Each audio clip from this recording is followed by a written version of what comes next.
JFK was killed on November 22nd, 1963 in Dallas, Texas. Who committed such a cynical crime against the United States? How could such a crime go unsolved for over 50 years? Was it a conspiracy? Was it a cover-up? What really happened? There was a wink, a change in the motorcade route, a quilt to a mistress, a patsy, and missing pieces of important evidence. All paths lead to Vice President Lyndon B. Johnson and the CIA. How was LBJ involved? Our evidence includes a photo of a congressman from Texas winking at LBJ during his inauguration on Air Force One, saying that maybe they worked together and they got the assassination done, so now LBJ is the president and he can help Texas out. And LBJ was quoted by his mistress the day before the assassination saying, quote, "After tomorrow, those god darn Kennedys will never embarrass me again. That's not a threat, that's a promise." If it was a so-called promise, then it was successful.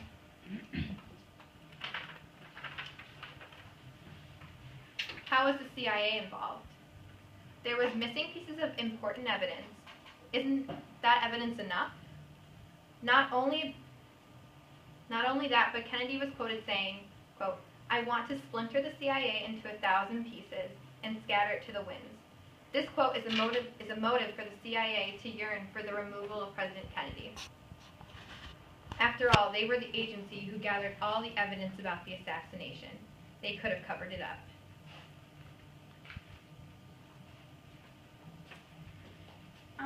As proven, LBJ and the CIA are both threatened by Kennedy. By working together and combining the two powers, they were able to assassinate the president and change the United States forever. After all, for the first time in history, the president's motorcade route was changed to a less direct route last minute. Not only that, but LBJ ducked before the first bullet was fired. Another piece of evidence is that LBJ didn't want Connally to ride in the same car as Kennedy, and he obviously lost that fight. Also, during the inauguration, Jackie was wearing the dress, and she said, "I want them to see what they did to my husband," and she was standing right next to Johnson, so we think, and he winked. So we think that Jackie was referring to LBJ. There's Jackie. We think that they didn't actually pull the trigger physically, but that Lee Harvey Oswald was shooting, and he shot 3 bullets, and that he was just a patsy. And those are the 2 places. We think there were 2 shooters. One was here, and that was Lee Harvey Oswald, and an unknown shooter at the grassy knoll, and that there were 4 bullets shot. This is showing bullets. We think one was shot here and misfired, another one here, and then here. The second one hit him through the throat, and the third one hit Connally in the back, and then went to the side. And we think another one was shot here and hit him in the skull. Because if you look at how it hinged off,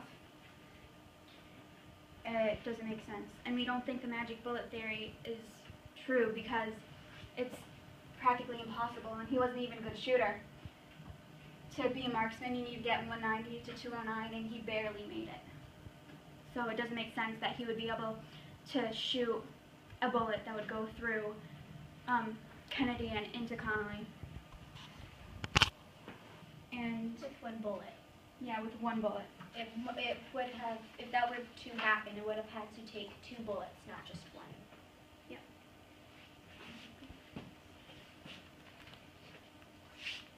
So, for our concluding statement, over 50 years ago today, America lost not only our leader, but our security as well. There was a conspiracy committed not only by our Vice President LBJ, but also our CIA. Keep in mind, the CIA is our national protection. We obtained evidence to support our accusations. There was a wink from a Texas senator, a last-minute change to the motorcade route, and it was changed to a less direct route. A quote by LBJ's mistress, and Oswald the Patsy. And there were also missing pieces of evidence locked up by the CIA. On November 22nd, 1963, millions of people's lives were changed, and it wasn't for the best. Their president was ripped away, and false information was fed to us. It's time for us all to know the truth, and the truth is that LBJ and the CIA killed President John F. Kennedy. Thank you.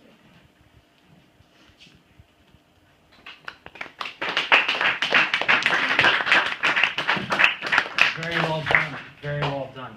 I want to open up the floor to some questions. You guys have any? I know I have a couple questions, but I want you guys have a chance first. Tom, do you have a question? Well, you discussed the term patsy, and I remember an assignment we had in the library. Shh, Dave, please. We discussed the various ways of interpreting that term, patsy. Do you remember what those definitions were? Yeah, the patsy is like the fall guy, the scapegoat. It's the person who gets blamed for everything, and it really isn't them who did it. They get blamed for everything, but they didn't do any of it, really. Yep. And you can also interpret it as someone who's easily coerced to do something, correct? So if he was there, maybe, are you arguing that maybe the CIA coerced him to do that? Or Yes, maybe they blackmailed maybe they him. blackmailed him, so, okay. We also know that the CIA had been keeping tabs on Oswald, considering that he fled to the Soviet, then came back, and then he was asking to go to Cuba, and that just proves that he was pro-communist. Yeah, and what was going on in Cuba at this time during JFK's presidency? Let's open up the floor a little bit. What two big events did we talk about going on in Cuba? The Bay of Pigs, which was what? Invasion by Cuban exiles. Cuban exiles. What was the whole purpose of that invasion? To overthrow who? Castro. Yeah, Fidel Castro. And what was the Cuban Missile Crisis again? Real quick. Missiles in Cuba, but who planned The this? Soviet planted missiles in Cuba and aimed them at us, so we retaliated by putting missiles in Turkey, In Turkey. and we pointed them at the Soviet. Very good.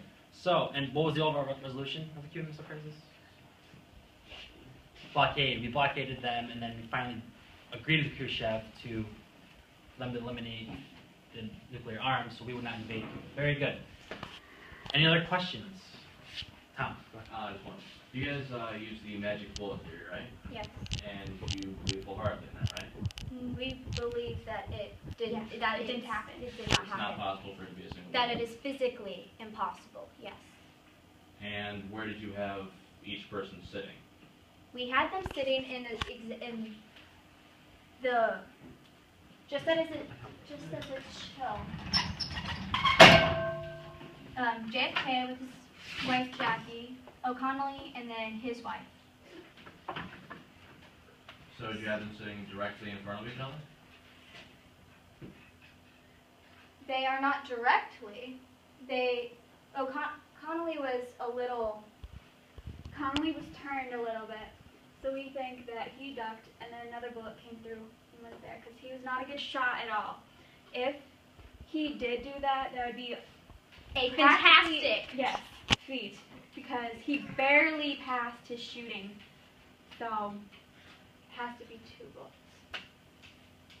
Yeah, so I think what Tom's getting at is it depends on where, if you're analyzing this film, of where these two are sitting. So you have to analyze the Zapruder film, which we have watched in class, correct? Quincy, another question? Which person are you claiming was shot by the second assassin? We're claiming that Kennedy got shot in the head by the second assassin. So we're Shot in the saying head. In the head. That's a different shot. I'm talking about the magic bullet, the second.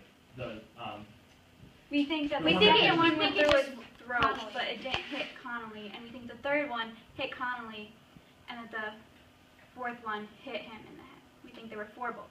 So you think that the person on the grassy knoll shot Connolly? No, we think the person on the grassy knoll shot Kennedy. Okay. Just so I'm clear about that. Yeah. Who shot Connolly? Lee Harvey Oswald. And who shot? We think Oswald did fire 3 shots. One was a misfire. One of them went through his throat, Kennedy's throat, and then the third one hit O'Connelly. And then there was an unknown shooter from the grassy knoll who fired and shot Kennedy in the head. Because if you looked at the way it unhinged, it did not look possible if it was from Oswald's angle. So you're saying Oswald managed to shoot 2 shots at a fast enough rate so that the shot sounds were at the exact same time? Do you have evidence of 4 shots? Like who's If you If listen, Oswald had shot first and missed, a second shot and shot JFK, a third shot and shot Connolly, and then JFK was shot by another shooter on the grassy knoll, then you would have 3 distinct shots. What? 4? I'm saying for Oswald. 3 distinct shots from Oswald, and then the grassy knoll shooter, because there was definitely a time delay between when JFK first got hit and when he got the headshot. So you hear 4 distinct shots. Distinct, not an echo in the background that might be another shot. You hear 3 distinct shots from Oswald, and then a distinct 4th shot. There's no evidence. Or do you have evidence of that? Or could it be out there? That's the question. we did say that there are important pieces of evidence missing Such as? that the CIA could have intercepted and destroyed. So I think the big question with this assassination is where are these shots coming from and who fired them, correct? So, and like I said, this is still up to debate, and that's why we're debating this right now. So I want to open up the floor to any other questions concerning this group presentation. Any other questions? Awesome job, thanks.